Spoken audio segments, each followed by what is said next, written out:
A história se passa na Valáquia, aonde Vlad Tepes, o Empalador, conhecido também como Conde Drácula, reina. A igreja se esforça para tentar transformar a ideia de Drácula em um mero folclore ou crendice popular, até mesmo atribuindo a história a uma invenção do próprio diabo, que a criou para desviar as pessoas da doutrina da igreja. Porém, isso tudo é inventado, tudo criado por um bispo corrupto que gere ali aquela região e está tentando fazer de tudo para ascender dentro da igreja e se tornar o próximo papa, inclusive estando disposto a sacrificar todas as vidas, todas as pessoas, animais, crianças que vivem na Valáquia, tudo por causa dessa sua vontade, dessa sede de poder. E esse bispo corrupto é onde a chave da história vai desenrolar.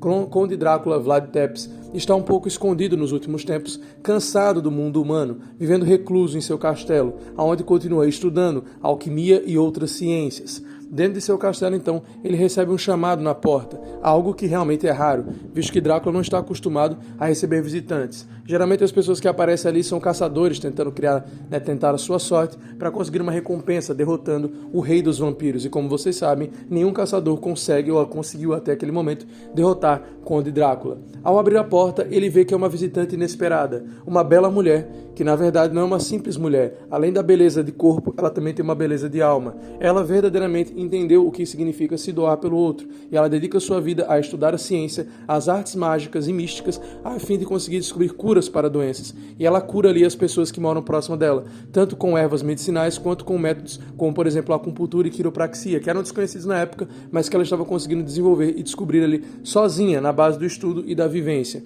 E com isso, ela questiona Drácula se ele não pode ensiná-la, porque ela o admira, ela não o vê como um monstro, mas sim como um visionário, um homem que viveu séculos e séculos e por causa disso tem muito conhecimento acumulado. Ela não o vê como um demônio, mas sim como alguém que a pode ensinar. E Drácula vê que nos olhos daquela mulher não existe medo por ele, mas sim realmente uma verdadeira admiração. E a partir disso, ele decide então testar a mulher, que em nenhum momento se amedrontou com a sua presença absolutamente dominante. E a partir dali começa a se desenvolver um amor entre os dois. E até mesmo Drácula, Vlad Tepes, o demônio, filho do diabo, o dragão, Drácula, a figura mais maligna, demonstra que na verdade existe sim algum tipo de sentimento dentro dele, onde ele se apaixona pela mulher e os dois eventualmente vêm a ter um filho. E esse filho é o poderoso vampiro Alucard, que se torna um personagem importante dentro de Castlevania. A partir daí, acontece algo inesperado. Drácula, agora no momento mais frágil, ele está realmente se sentindo como um humano, ele decide também viver e viajar como os homens. Ele sai então com uma tripulação e vai estudar o mundo, viajando de navios, cavalos e viver realmente como um ser humano, sem usar seus poderes, sem se teletransportar ou usar o seu castelo móvel. Porém, esse movimento de Drácula, onde ele realmente se apaixonou pela humanidade, onde ele viu o lado bom dos humanos, como não sendo só gado e alimento para ele, mas sim realmente pessoas que têm algo a mais para lhe ensinar. Mas é óbvio que além dele ter visto o lado bom dos humanos, ele cometeu um erro, porque por mais que exista assim um lado bom dentro do humano, existe também uma fera que habita cada homem. E como eu falei mais cedo, existe um bispo corrupto na região da Valáquia, que fará de tudo para conseguir mais poder. E nada melhor do que sacrificar uma bruxa em praça pública e queimá-la. E nada melhor que essa bruxa seja a esposa de Drácula. Acontece então que ele consegue mandar uma tribo de camponeses para capturar a mulher. Eles capturam a esposa de Drácula e a queimam em praça pública, acusando-a de bruxaria, quando na verdade ela estava apenas curando as pessoas.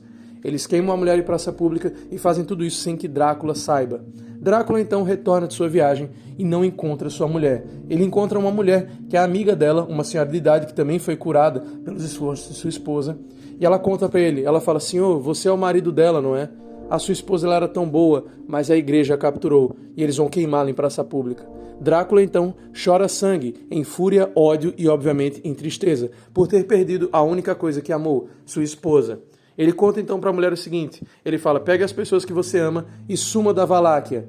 Esse é meu último ato de bondade."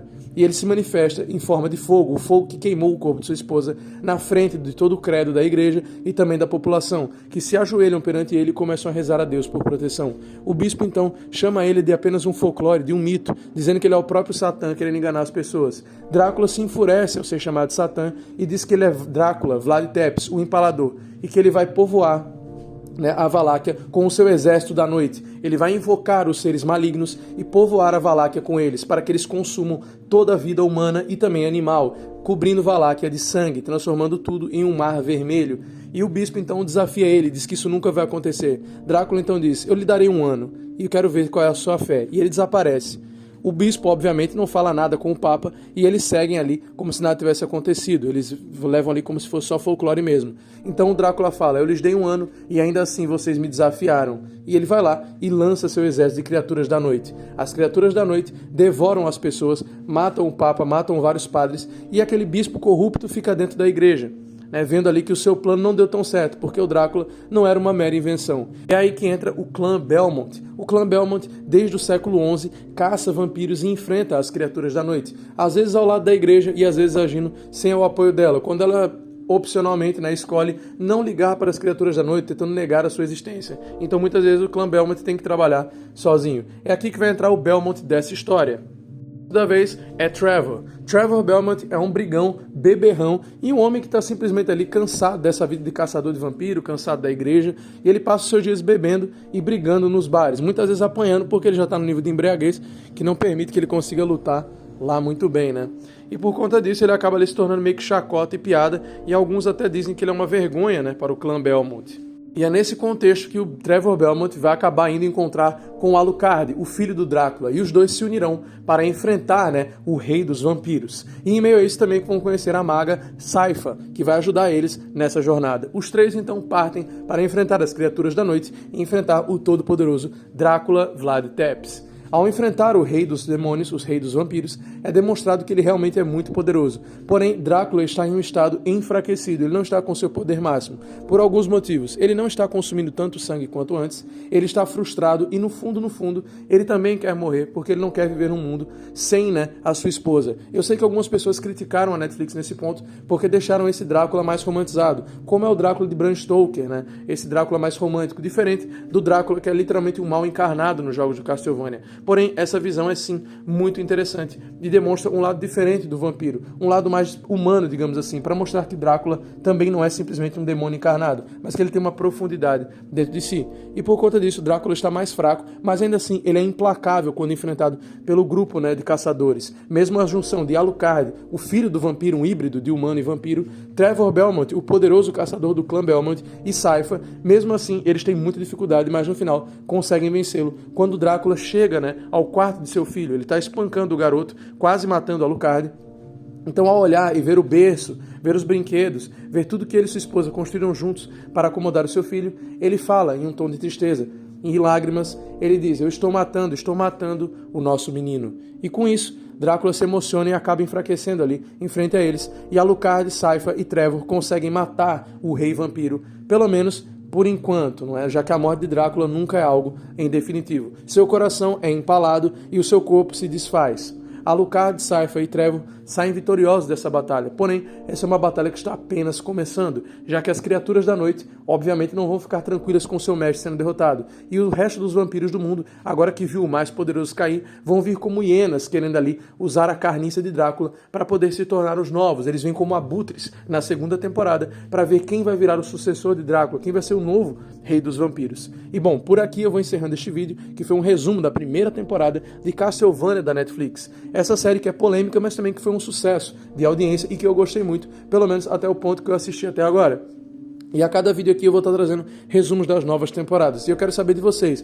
Vocês querem que eu traga mais vídeos sobre Castlevania da Netflix ou até mesmo sobre os jogos de Castlevania? Bom, deixa os comentários aqui embaixo para saber se vocês querem. Essa é uma série muito rica. E esse anime / desenho, Algumas pessoas dizem que é anime por causa do jeito que ele é animado. Outras pessoas falam que não é certo porque não é uma animação que vem do Japão. Enfim, por aí eu deixo para vocês definirem se é anime ou não. Deixa aí no debate dos comentários. Se você ficou aqui até o final, comenta Alucard para eu saber que você gostou desse vídeo, que você ficou até o final. Se você for novo, eu peço que você inscreva-se também, para você não perder nenhum dos vídeos que rola aqui todo dia tem conteúdo, vídeo longo, shorts e às vezes também algumas lives de jogos de anime, tá? E lembrando que também tem um Pix para você me apoiar aí embaixo. E comente também se você quer vídeos sobre outros animes de vampiro, como por exemplo o meu favorito, para mim a obra definitiva de vampiros, Hellsing Ultimate, uma adaptação do mangá Hellsing, feita ali pelo estúdio Madhouse e que é simplesmente uma obra-prima. E que também tem um Alucard, só que o Alucard de Hellsing, ele é um pouco diferente, Ele, na verdade, é o próprio Drácula, só que ele está na forma de Alucard. E ele se torna Drácula lá no final, né? Ele consegue virar o Drácula de novo, quando ele assume a forma máxima, revive seu exército, enfim. Eu posso estar trazendo um vídeo sobre Hellsing, caso vocês queiram, lembrando que o poder é sempre de vocês, tá? Comenta aqui embaixo para eu saber o que vocês querem ver e se vocês gostaram desse resumo. Eu gosto muito desse Castlevania da Netflix, porém, eu acho que eles pecaram em algumas coisas nas temporadas seguintes. E se vocês quiserem resumo dessas temporadas seguintes, eu trago aqui para vocês verem que a série tinha muito potencial, mesmo tendo essa abordagem diferente desse Drácula mais romântico.